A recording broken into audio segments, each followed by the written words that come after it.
Thank you. Thank you for having me. Let me start by saying what I believe is the obvious. Bitcoin should be bipartisan. The reality is we can't have policy in this country where you have one president does an executive order, another president comes, reverses the executive order, and that there's total uncertainty when it comes to something like Bitcoin. What we need is a consensus that Bitcoin is good as a store of value for the United States and good for the world. I mean, it's just technology. That's what I don't understand about a lot of the hysteria. The basic idea for many is that you don't have, as all of you know, a centralized authority. You don't have people who are gaming the system. You have something that's easy to transport. You have something that's easier to store than gold. I mean, anyone who carries gold in their home would know. Unfortunately, there have been burglaries because there are a lot of Indian American families who still keep gold in my district. But it's easier to store, and that's why a lot of people have chosen to use it as a store of value, not just in the United States, but around the world.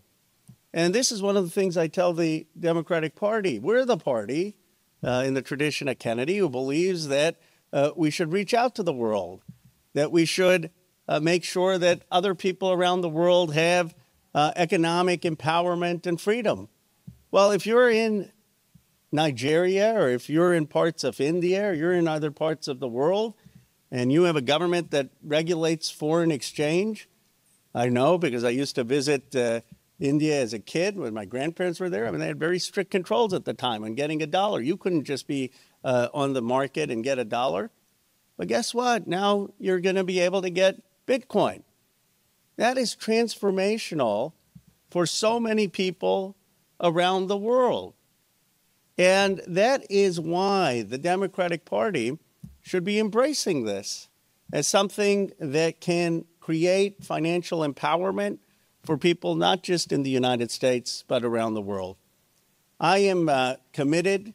I was in Nashville. I'm here. I am committed to working with Senator Loomis, with Senator Gillibrand and others to have a rational policy when it comes to Bitcoin, when it comes to blockchain. And I appreciate all of your advocacy. I'll end with this point. What makes America so incredible, and I say this as representing Silicon Valley, is we've been on the forefront of innovation. We are always thinking about what comes next. And we've been at the forefront of innovation when it comes to finance. And so if we now have new technologies that make it easier to store and transmit value, we should be embracing it as a mark of America's innovation capability. All of you are on the frontiers of that innovation. Thank you for being here. Thank you for what you're doing.